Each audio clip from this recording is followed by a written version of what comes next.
हाँ बताओ, डाउट्स है? सो डाउट स्टार्ट करते हैं।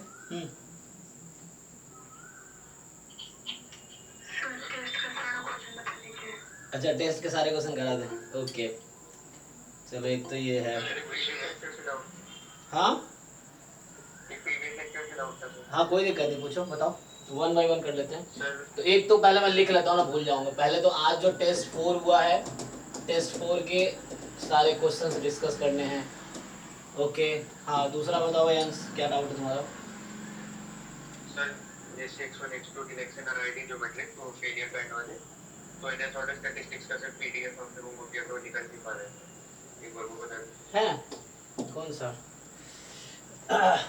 क्या है? x1 x2 xn क्या है? ज्योमेट्रिक भी। अच्छा जियोमेट्रिक है,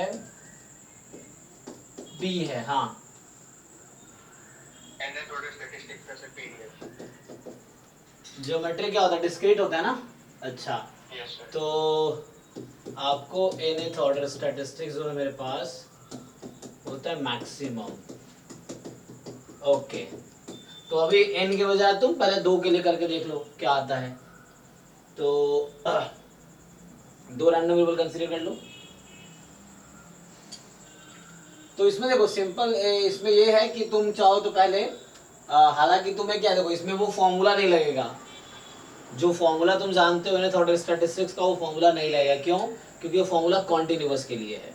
तो जो हम फर्स्ट ऑर्डर स्टैटिस्टिक्स और nth ऑर्डर स्टैटिस्टिक्स का पीडीएफ का जो फॉर्मूला जानते हैं या सीडीएफ का, वो कॉन्टिन्यूअस के लिए, डिस्क्रीट के लिए नहीं था। डिस्क्रीट के लिए क्या तरीका है? तो डिस्क्रीट के लिए आपको अलग से फाइंड करना पड़ेगा। सो लाइक चलो मान लो मैं अगर जैसे nth ऑर्डर स्टैटिस्टिक्स का सीडीएफ निकाल रहा हूँ, तो इसका मतलब हुआ कि मैक्सिमम जो है वो आपका more than equal to, let's say, हाँ ये nth ऑर्डर स्टैटिस्टिक्स है, so more than equal to x हो गया। अब maximum more than equal to x है तो कुछ बोल सकते हो क्या? नहीं है ना। सो 1 माइनस प्रोबेबिलिटी आपका आ जाएगा मैक्सिमम जो है, हाँ लेस देन इक्वल टू लिखेंगे। अच्छा सॉरी, हाँ मैं गलती कर दिया, एक मिनट ना। सो लेस देन सीडीएफ है ना, सो लेस देन इक्वल तो आप बोल सकते ना, हाँ ठीक है वो मैंने गलती कर दिया। सो सीडीएफ है, सीडीएफ का मतलब हो गया कि मैक्सिमम लेस देन इक्वल, मतलब ये nth ऑर्डर स्टैटिस्टिक्स है, less than equal to definition, just CDF का जो डेफिनेशन है वो। और इसके बाद maximum less than equal to X का क्या मतलब है? जो मैक्सिमम इन सब में है वो एक्स से छोटी है, इसका क्या मतलब हुआ? ऑल आर स्मॉलर, है ना। So x1 is less than equal to x, x2 is less than equal to x dot dot dot, ऐसे ही xn is less than equal to x। अब आप इसको ब्रेक करोगे, चूंकि ये आईआईडी है तो आप simply x1 less than equal to x इसकी पावर n, हालांकि यहाँ पे फॉर्मूला तो वही आ गई, अब आपको डिफरेंशिएट नहीं करना है, हाँ। तो आपके पास सीडीएफ मिल गया इस तरीके से। अब अगर इसमें तुम बात करोगे, सो है ना, आंसर सब ऐसे भी रहेगा। तो इसका मतलब ये हो गया कि प्रोबेबिलिटी कहां तक, x की वैल्यू या x1 ले लो, 0 1 2 अप टू x, यही मतलब है ना। और ये जो भी आएगा इस पूरे की पावर जो तुम्हारी n हो जाएगी। ये क्या है? nth ऑर्डर स्टैटिस्टिक्स का सीडीएफ हो गया। अब सीडीएफ से डिस्क्रीट में पीएमएफ कैसे निकालते हो तुम लोग?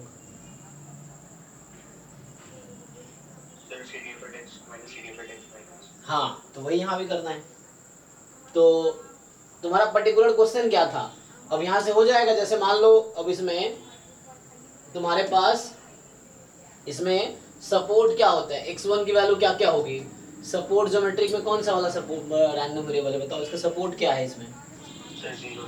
मान लो 0 से लेते हैं, चलो तो 0 1 2 डॉट डॉट डॉट, ठीक है। सो ये आ गया तुम्हारे पास, इन्फिनिटी तक चलेगी। अब यहाँ से तुमने ये देखा कि जो nth ऑर्डर स्टैटिस्टिक्स है, ठीक है, उसका सीडीएफ तुम्हारा है probability x1 less than equal to x, यही था, इसकी पावर n है। सो अगर आप मुझे सीडीएफ देखो, nth ऑर्डर स्टैटिस्टिक्स का सीडीएफ मैं 0 पे निकालता हूँ, तो इसका मतलब x1 less than equal to 0 इस पूरे की पावर n। सो इसका तो मतलब यही हो गया कि x1 की कितनी पॉसिबल वैल्यूज है यहाँ पे जो सेटिस्फाई करेगी इसको? सर 0। सिर्फ एक ही है, 0। अब इस पूरे की पावर है n, तो मुझे बताओ इसकी वैल्यू क्या आती है? अब यहाँ पे पीएमएफ जब तुम लिखते हो, मान लो x1 का पीएमएफ मैं अगर लिखता, सो q की पावर x इंटू पी होगा, क्योंकि तुमने 0 से स्टार्ट किया है, ठीक है? तो बताओ इसकी वैल्यू क्या आएगी? p की पावर n। p की पावर x को 0 रखना है, तो ठीक है ना, फाइनल p की पावर n आ गई। ओके, अब मैं आपसे बात करूं कि CDF of nth order at 1, next point पे बात कर रहा हूं, ठीक है? तो इसका मतलब हुआ कि probability x1 less than equal to 1, इसकी पावर n। तो इसमें x1 की कौन कौन सी वैल्यू है जो इस कंडीशन को सेटिस्फाई कर रही है? यस, तो यहाँ पे आपके पास है x1 की वैल्यू 0 या 1, ठीक? अब इस पूरे की पावर n है। अब इन दोनों को प्रोबेबिलिटी ऐड करके बताओ इसके थ्रू, मतलब 0 पे और 1 पे ऐड हो जाएगी ना, मतलब probability at 0 plus probability at 1, इसका ये मतलब हुआ ना? yes. हाँ, तो ट्राई कीजिए। तो 0 पे तो p है और 1 पे क्या है? p q। हाँ, तो वैसे कर लीजिए, चलिए। Yes yes, fine. तो ये आ गया हमारे पास। अब देखिए, अभी आप ध्यान दो, अब जैसे मुझे क्या मिल गया, 0 पे CDF मिला nth ऑर्डर स्टैटिस्टिक्स का, 1 पे CDF मिला nth ऑर्डर। अगर मैं आपसे पूछता कि now probability of nth order statistics at 0, so चूंकि अब मैं सिर्फ 0 पे बात कर रहा हूँ, सो nth ऑर्डर की वैल्यू 0 पे, सो ऐसे भी क्योंकि ये सेम ही है, अगर आप ये भी लिखते हो तो ये सेम बात है ना, क्योंकि हमारे पास जो भी रैंडम सैंपल है उसकी पॉसिबल वैल्यू 0 से स्टार्ट हो रही है, तो उनके जो मैक्सिमम होंगे वो भी 0 से स्टार्ट होंगे, है ना? मतलब सपोर्ट सेम रहता है। ओके, जो रैंडम सैंपल आपके पास है, तो first order stats nth order सबका सब सपोर्ट सेम ही रहता है। सो इसको हम ऐसा भी लिख सकते हैं, और ये तो मेरे पास ऑलरेडी आ चुका है ना? ये वही है ना जो यहाँ से आया था, कितना आया था? p की पावर n। ओके है, देखो ये CDF आ रहा था, अब मैं क्या निकाल रहा हूँ? PMF। फाइन, डिस्क्रीट है ना, तो मैं PMF निकाल रहा हूँ। दूसरा क्या चाहिए मुझे चाहिए दिस इज इक्वल टू 1। तो अब आपको याद होगा फॉर्मूला कि इन डिस्क्रीट हम कैसे CDF से PMF निकालते हैं। तो x बराबर 1 को कैसे लिख सकता हूं CDF में मैं? तो इसको तुम चाहो तो ऐसा लिख सकते हो कि nth order stats less than equal to 1 minus nth order stats less than, मतलब 1 माइनस, तुम कह रहे थे ना कि मैं क्या करूंगा, CDF at 1 minus CDF at left hand limit of 1। तो यहाँ पे जो सपोर्ट है वो 0 1 2 है, तो 1 की लेफ्ट हैंड लिमिट पे कौन सी पॉइंट आएगी? 0 ही आएगी, और तो कुछ है ही नहीं। तो कहने का मतलब ये है कि ये ऐसा हो गया, और ये दोनों तुम्हें पता है ना? ये CDF एट 1 और ये CDF एट 0, दोनों हमने निकाला है अभी, ठीक? तो इसको डिफरेंस ले लो। अब ऐसे ही आगे भी कर दूंगा मैं, अभी 1 पे निकाला मैंने, यही चीज मैं क्या करता, 2 पे करूंगा, तो फिर मुझे अब 2 पे प्रोबेबिलिटी चाहिए, तो 2 में से 1 वाला सब्ट्रैक्ट कर दूंगा, तो इस प्रोसेस में हो जाएगा। देखो, सो ये p की पावर n 1 प्लस q की पावर n, इसको सिंप्लीफाई करके लिख दिया, ठीक है, और माइनस p की पावर n। तो ये आपका मास आ गया 1 पे, ये मास है 0 पे, अगला 2 पे चाहिए तो कोई दिक्कत नहीं है। सो अगर मुझे मान लो 2 पे चाहिए होगा, तो मैं क्या करूंगा, probability nth order statistics at 2, तो इसको तुम लिखो CDF at 2 minus CDF at 1। अभी कहां से आएगी? सो हमने 1 पे तो निकाला, 2 पे नहीं निकाला, 2 पे मैं निकालूंगा इसी तरीके से। अगर मैं 2 पे निकालता तो लेस देन इक्वल टू 2 होता, तो 0 1 2 वाला ऐड होता, तीनों प्रोबेबिलिटी पे पावर n हो जाता। इस तरह हो जाएगा जो तुम्हारा क्वेश्चन था। सर जैसे फर्स्ट ऑर्डर को जनरल फॉर्म में लिख पाते हैं, तो इसका ऐसे कोई जनरल फॉर्म होगा क्या? नहीं, फर्स्ट ऑर्डर जनरल फॉर्म में क्या लिख पाते हैं? वो आपने लिखा है ना theoretical geometric with parameter 1 minus p की पावर n फॉलो करेंगे। अच्छा, हाँ, तो nth के लिए थ्योरम नहीं है, जब वो थ्योरम की बात करो, जैसे एक्सपोनेंशियल में फर्स्ट ऑर्डर के लिए थ्योरम है, फर्स्ट ऑर्डर स्टैट्स के लिए, nth ऑर्डर स्टैटिस्टिक्स में रिजल्ट नहीं है। सेम चीज आपके पास ज्योमेट्रिक में फर्स्ट ऑर्डर स्टैटिस्टिक्स के लिए वो रिजल्ट है जो आपने लिखा था, और nth ऑर्डर के लिए नहीं है, क्योंकि वो एग्जैक्टली वो डिस्ट्रीब्यूशन फॉलो नहीं कर रहा होगा ना, इसीलिए ऐसा हो रहा है। चेक करो फॉलो कर रहा है क्या, ऐसा नहीं कर रहा ना, तो इसीलिए।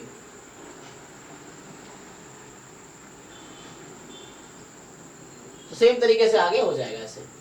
सो कहना तो अगर फाइंड करना हो कोई, ये तो जनरल हो गया, कोई जनरल रिजल्ट एक्चुअली कर दिया हमने, कोई पर्टिकुलर क्वेश्चन होता तो वैल्यूज इजीली आ जाती, तो उससे फिर हम डिफरेंस ही लेते।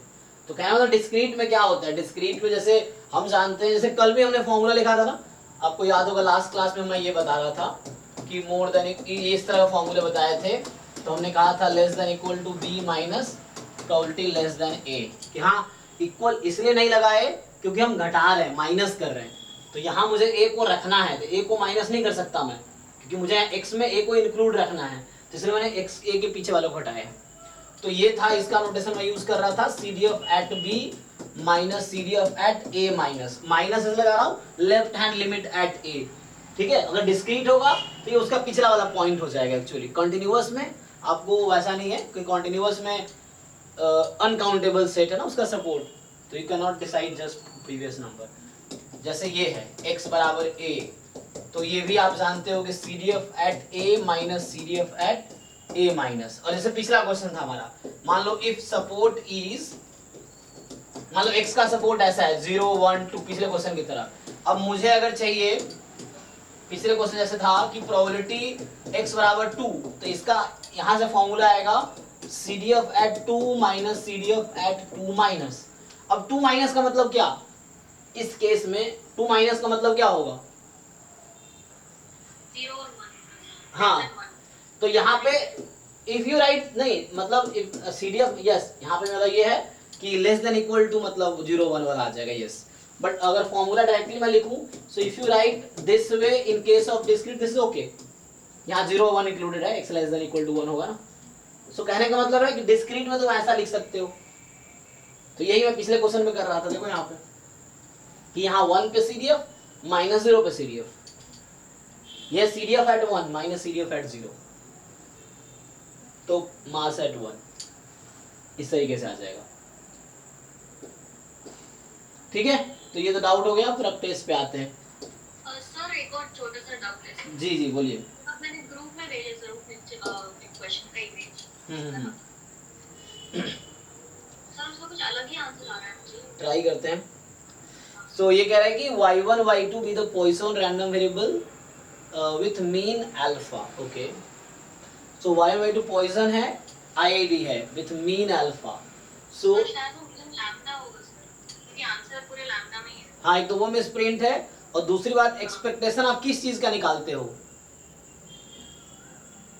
किसी रैंडम वेरिएबल का ना।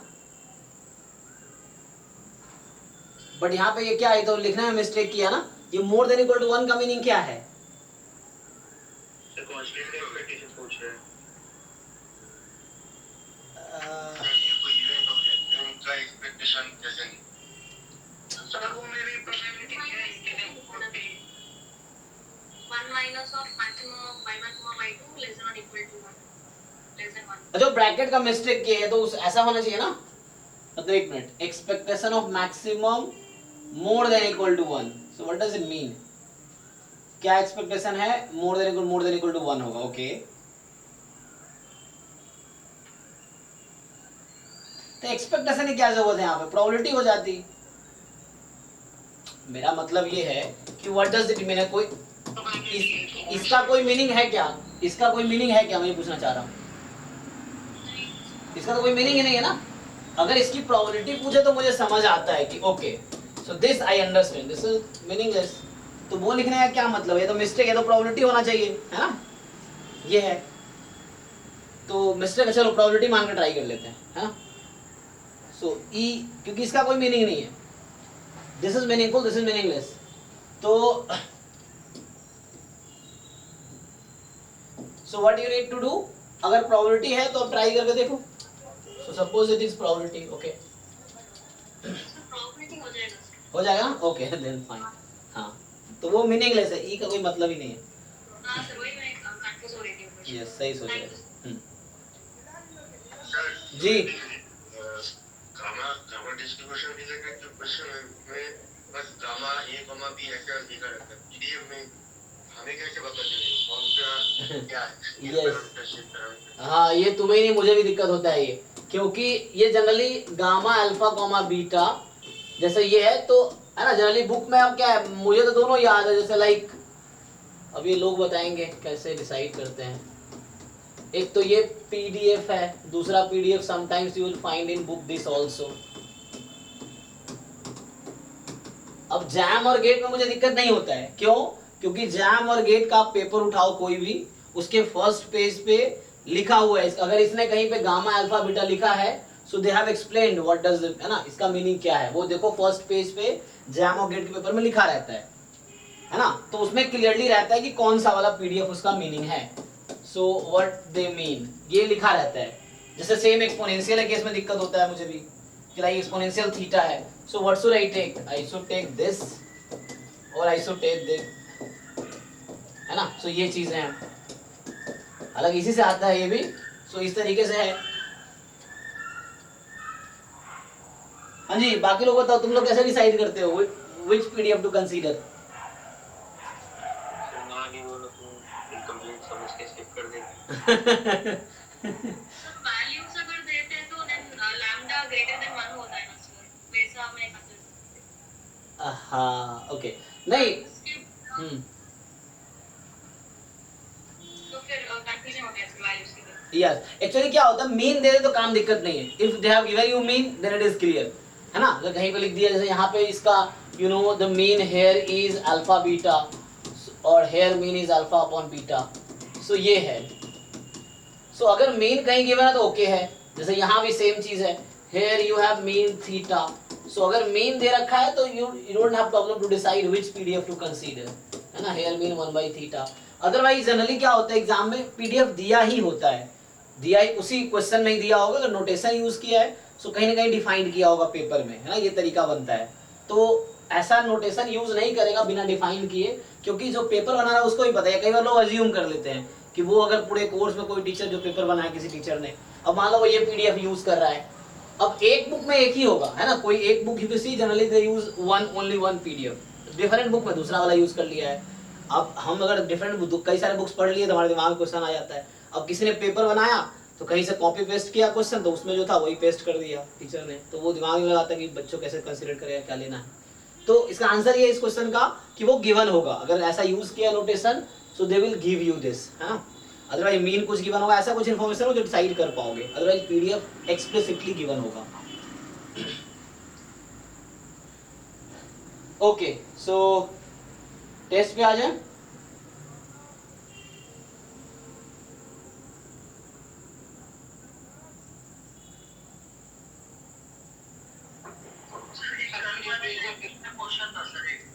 हाँ बोलो बोलो, अच्छा टेस्ट स्टार्ट करें। हाँ हाँ बोलो बोलो, कौन सा?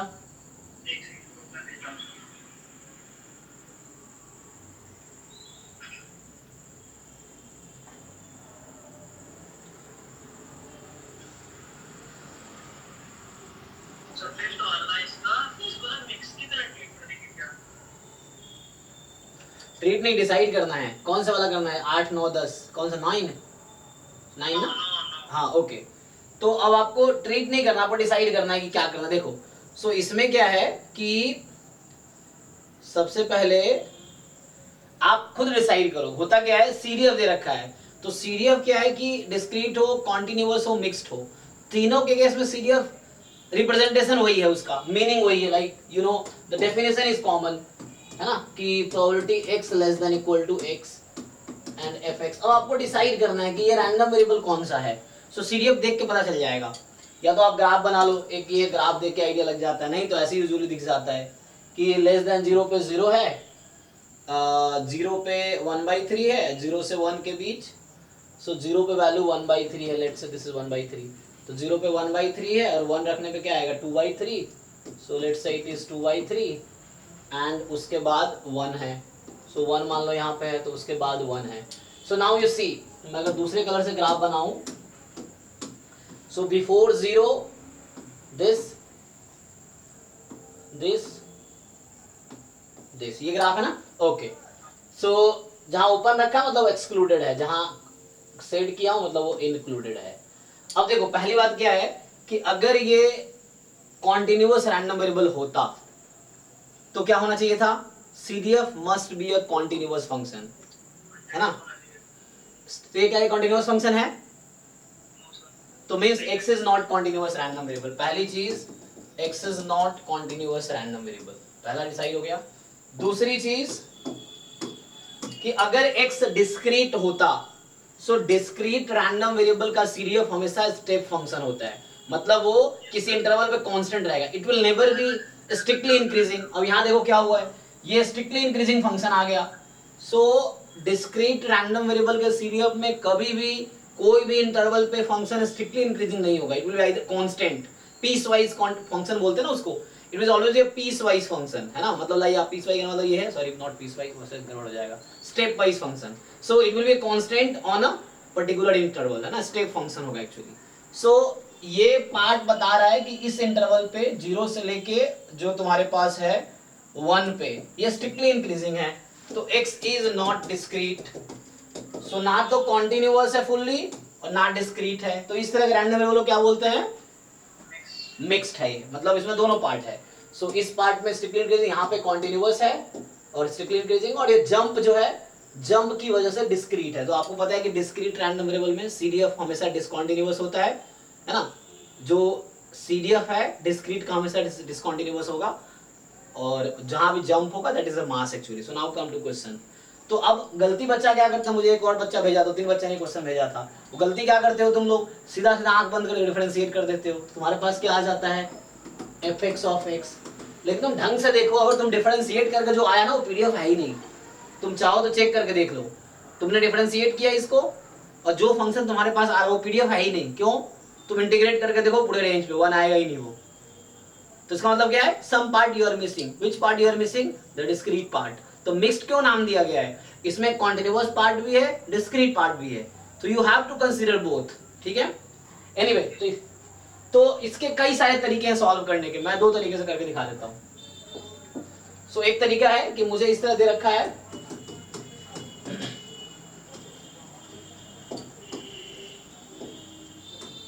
so the I have 0 when x is less than 0, 1/3 when x is 0, 1 plus x by 3 when x is more than 0 less than 1, and 1 when x is more than equal to 1.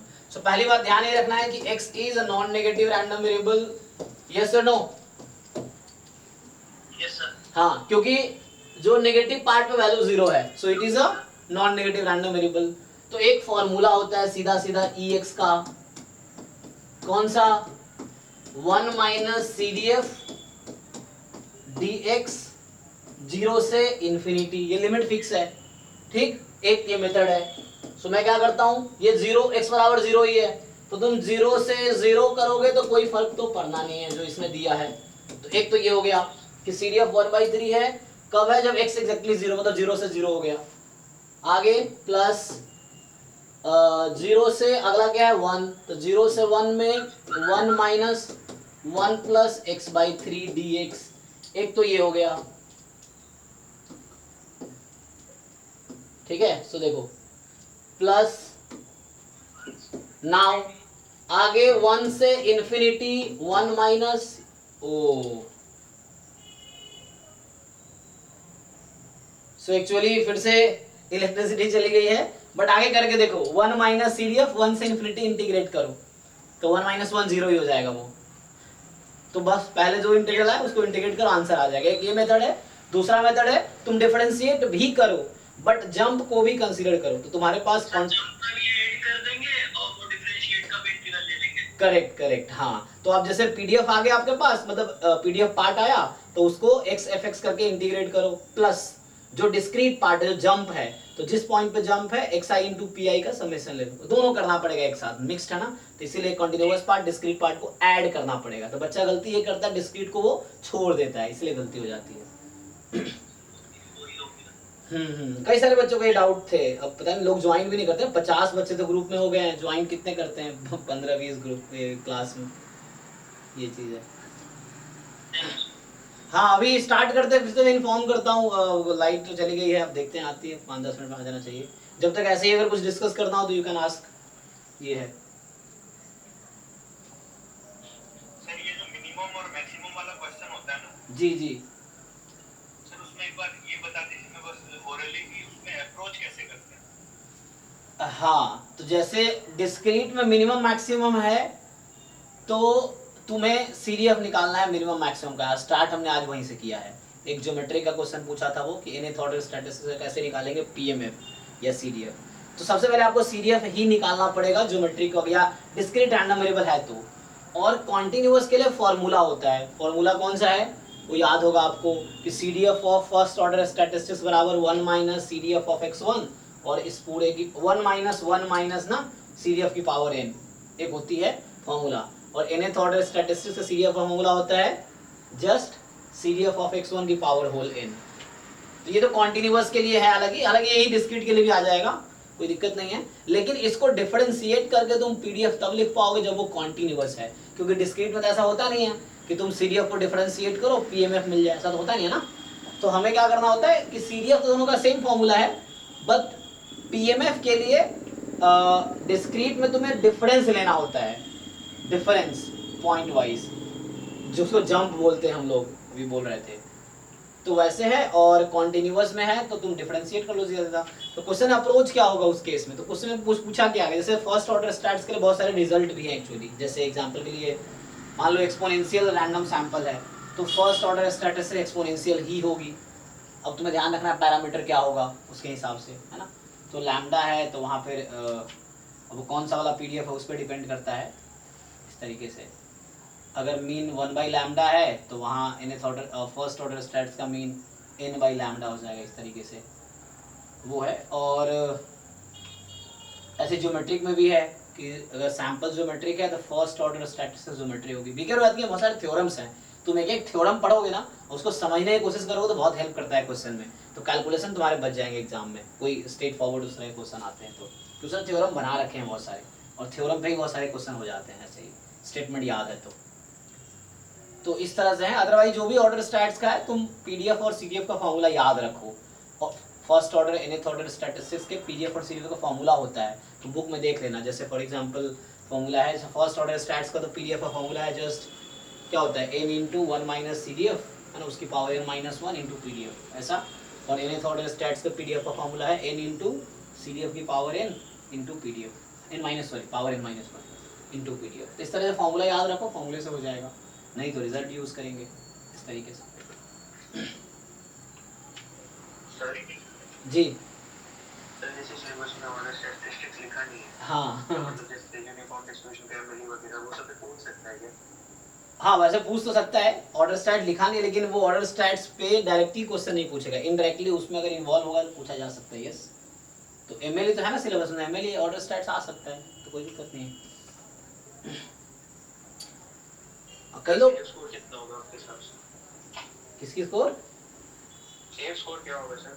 अच्छा इसमें CUET में देखो तुम maximum score करो, जैसे 50% plus तो कोशिश करो ही लाने का कम से कम, ठीक है ना। हालांकि टाइम बहुत कम है, क्वेश्चन बहुत ज़्यादा है, तो सारे बच्चे तो ऐसे ही पूरे अटेम्प्ट नहीं कर पाएंगे, इतना टाइम कम है। 2 घंटे में अगर 100 क्वेश्चन करने हैं तो ज़्यादा है, और वो लेवल पे भी डिपेंड करता है कैसा देते हैं। तो जहाँ ज़्यादातर इनका क्वेश्चन ईजी है, एवरेज ही होता है, डिफिकल्ट तो बहुत कम मिलते हैं, इस तरह से है। बट ये है कि तुम कोशिश करो, पहले तुम वो सारे क्वेश्चंस करो जो आसान है, straight forward like statement based है। तो क्वेश्चन वैसे ही आ रहे हैं, डेफिनेशन बेस्ड या थ्योरम बेस्ड, तुम देख के टिक कर पाओगे। कुछ क्वेश्चन कैलकुलेशन टाइप का है तो उसको तुम दूसरी बार में कर सकते हो चाहो तो, क्योंकि अगर ऐसा हुआ ना मतलब 50 तक पहुंचे टाइम खत्म हो गया तो तुम अगले 50 क्वेश्चन तुम मिस कर दोगे, क्या था पता ही नहीं चलेगा तुम्हें, ये दिक्कत है।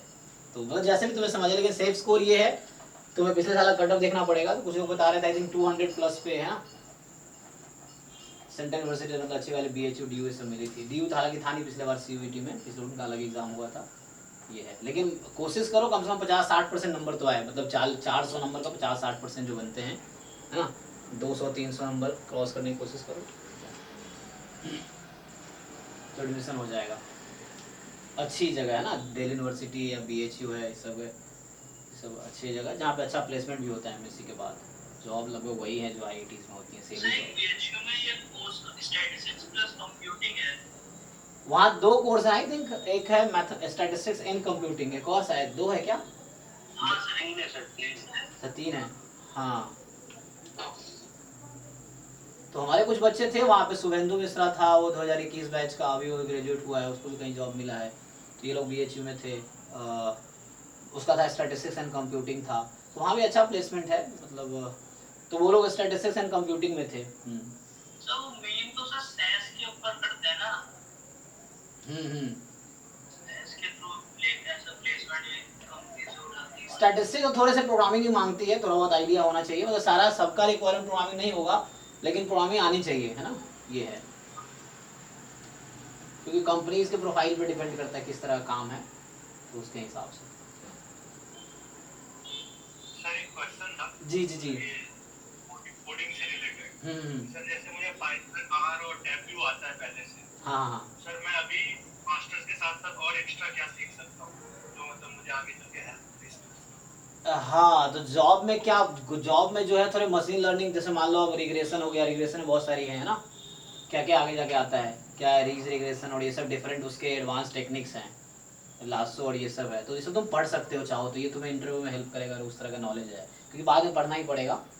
अरे वो बुक है ना एक ISLR की बुक है आई थिंक, क्या पूरा नाम है उसका, ISLR मतलब है स्टैटिस्टिकल लर्निंग, हाँ, introduction to statistical learning using R, ये बुक का टाइटल है, पूरा फुल नेम है। अभी वो भी आ रहा है इसका, introduction to statistical learning using Python, उसी उसी को पाइथन बोलते हैं। हाँ, मशीन लर्निंग वाले वो भी पढ़ सकते हो, यस, हाँ वो भी कर सकते हो। तो हाँ, तो ISLR वाली बुक एक बार पढ़ जाओ, अगर प्रोग्रामिंग आती है तुम्हें R या पाइथन, तो ISLR में क्या है, उसने दिखा रखा है कि how will you use your, मतलब कोई भी जो सिचुएशन उसमें कैसे यूज करोगे स्टैटिस्टिक्स को तुम, R के थ्रू, बुक के नाम है ISLR है, तो तुम गूगल में सर्च करोगे PDF मिल जाएगा।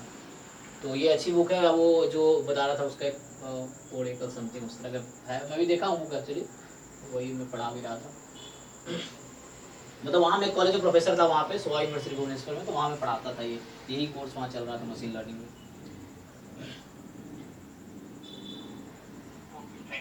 हम्म।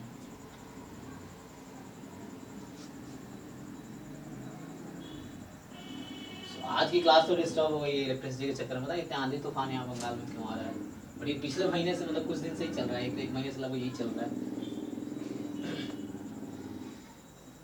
सर ऐसा हम करें कि जैसे आज एक दिन बाद हम डिस्कस करें पेपर, क्योंकि हम आराम से रात में बैठ के सब सॉल्व कर सकते हैं, फिर डिस्कशन से होता है कि यस, और होना ये चाहिए, एक बार टेस्ट करो, एक बार टेस्ट के बाद फिर से करके देखो कि क्या कमी रह गई कई बार, तो उसके बाद भी ना हो तो नेक्स्ट टाइम डिस्कस करो, ये भी कर सकते हैं। हाँ ये है, बट जैसे मान लो 1 2 3 4 टेस्ट हो गए, पहले पिछले 3 टेस्ट तुम अगेन ट्राई कर सकते हो, और तुम चाहो तो तब तक ट्राई करो तो 100 में 100 ना आ जाए, और आंसर हत्या नहीं मांगना, बस ये कि तुम्हें कॉन्सेप्ट समझ आए, पिछली बार जो गलती किए थे वो इस बार गलती पता चल गया तुम्हें, ओ पिछली बार मैंने ये गलती की थी, इस बार ये गलती नहीं है, so you can do that. और सेम थिंग तुम PYQs के साथ भी कर सकते हो, कि तुम खुद से करके देखो कि वो हो रहा है कि नहीं हो रहा है, मेथड तुम्हें भूल तो नहीं रहे, या कहीं मिस तो नहीं हो रहा है कोई कॉन्सेप्ट, तो वो रिकॉल करना है। पर ठीक है, हाँ यही सही बात है, एक बार टेस्ट हुआ तो तुम उसको, या तो हम ऐसा करें टेस्ट या तो शाम को क्लास के बाद ले, ये भी कर सकते हैं, है ना, ये है। लेकिन फिर वो मेरा क्लास लगातार अभी होता है, जैसे 6 से 8 तुम्हारा बैच था, अभी ये खत्म होगा तो एक नया जैम या गेट का बैच आएगा, फिर तो साथ क्या होगा, रात में बैठ के हम अटेम्प्ट ट्राई कर सकते हैं अलग अलग मेथड से, तो उसमें एक लॉजिक बिल्ड हो जाता है, फिर उधर की साइड ही ध्यान जाने लगता है। यस, एक्चुअली जैसे मैं सॉल्व जब तक नहीं कराया हूँ, अगर खुद से तुम ट्राई करते हो उससे पहले, you might think some other way also, कुछ और, देखो एक क्वेश्चन है कई तरीके हो सकते हैं, अगर मैंने एक करा दिया तो हो सकता है दिमाग में तुम्हारा वही घूमेगा, लेकिन जब तक मैंने नहीं सॉल्व कराए हैं, तो अगर तुम खुद से सोचोगे, थोड़ा टाइम दोगे, तो हो सकता है तुम डिफरेंट अप्रोच ट्राई कर सको, या तुम्हारा अप्रोच अलग होगा दैन जो मैं कर रहा हूँ, इस तरीके से, और आंसर सेम ही आएगा, तरीका कोई भी हो सही है तो आंसर सेम ही आना है, ये चीज़ है। हाँ तो कर सही रहता है।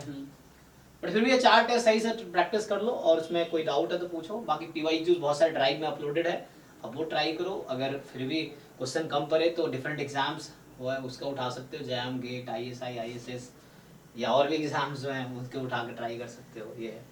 लेकिन सीखना ही इम्पोर्टेंट है, ऐसा नहीं कि क्वेश्चन क्लासीफाइड है कि ये जैम में आया तो यहाँ नहीं आएगा, ऐसा नहीं है वो। सर मैंने एक पैटर्न नोटिस किया है सर, कि लास्ट के 10 साल 15 साल के जैम के पेपर हैं, वो क्वेश्चन रिपीट हुए हैं, लास्ट ईयर के पेपर में भी सर हाँ, कुछ क्वेश्चंस ऐसा होता है, तो वो कहाँ से लाएंगे? देखो कॉन्सेप्ट फिक्स्ड है ना, तो उसी को थोड़ा घुमा फिरा के थोड़े ट्विस्ट कर देंगे वो, बट क्वेश्चन उस तरीके से ही आएगा।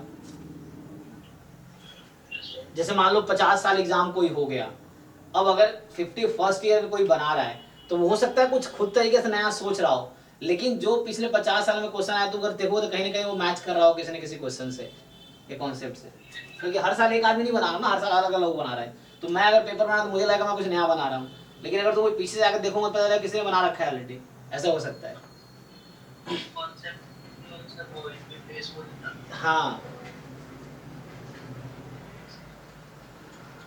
कॉन्सेप्ट लिमिटेड है, मतलब लिमिटेड बहुत अनलिमिटेड, बस उसी को ट्विस्ट करते हैं डिफरेंट वे में, मिक्स कर दी 2-3 कॉन्सेप्ट को, ऐसा कर सकते हैं किस तरीके से।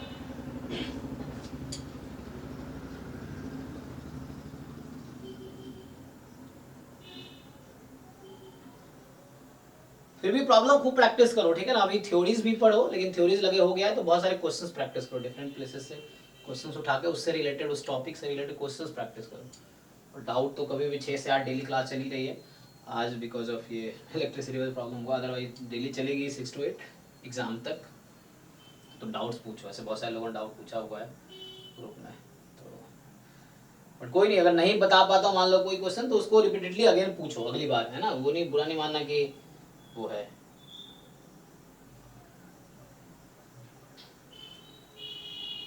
ठीक है ना, मतलब ये है कि जब कोई क्वेश्चन तुमने दिया एंड देन यू या तो खुद सॉल्व करके भेज दो ग्रुप में दूसरे से, अगर क्वेश्चन रह गया किसी ने सॉल्व नहीं किया तो आप नेक्स्ट टाइम पूछो फिर से, क्योंकि टाइम लिमिटेड है, 2 घंटे में ही करना है। मेरी 6 to 8 क्लास है, 8 to 9 क्लास है, 9 to 11 क्लास है, तो लगातार क्लास है अभी, मतलब डेली रहती है 5 घंटे क्लास। ये सैटरडे संडे तो 4 बजे से ही क्लास रहती है, इस तरह से।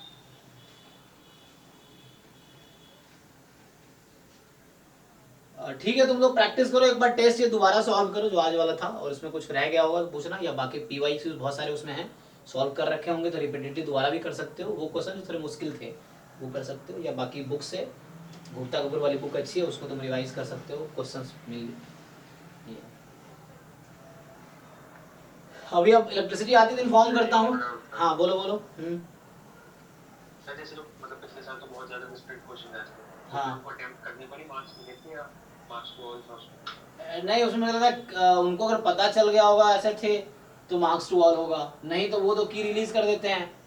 अब अगर बच्चा कोई क्लेम करता है तो बाद में फिर वो करेक्ट करते हैं, वो एक ऑप्शन आता है क्लेम करने का बाद में, लेकिन सेंट्रल यूनिवर्सिटी में ज़्यादा ये लोग उतने वो नहीं है, एडवांस नहीं है एक्चुअली, तो वो खुद ही कैलकुलेट करके आंसर की बहुत दिन बाद रिलीज करते हैं, जब तक बच्चों का मार्क्स आ चुका होता है। लेकिन जो उनको उसमें आता है जैसे उनके हाँ? होता है क्लेम करने का, हाँ क्योंकि क्लेम करने का ऑप्शन इसमें भी देते हैं वो, फिर तो सही है ना। तो अगर जिस बच्चे ने क्लेम मान लो किसी ने किया बच्चों ने, तो वो कंसीडर किया उसको, तो फिर मार्क्स टू ऑल होगा ही इस तरह से। अगर किसी ने क्लेम नहीं किया तो दिक्कत है ना। तो जैसे जैम और गेट में क्लेम का ऑप्शन आता है, यहाँ भी ऑब्वियसली है ना, वही लोग यहाँ पे भी हैं, तो अब वो भी अगर दे रहे हैं तो अच्छा है। फिर उसके बाद तो अगर क्लेम करोगे, अगर वो सही रहा तो वो फिर मार्क्स टू ऑल करते हैं।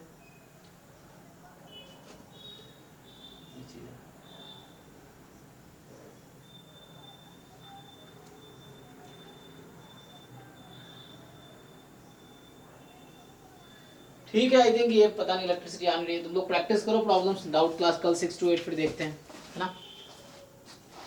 तो टाइम खत्म हो रहा है।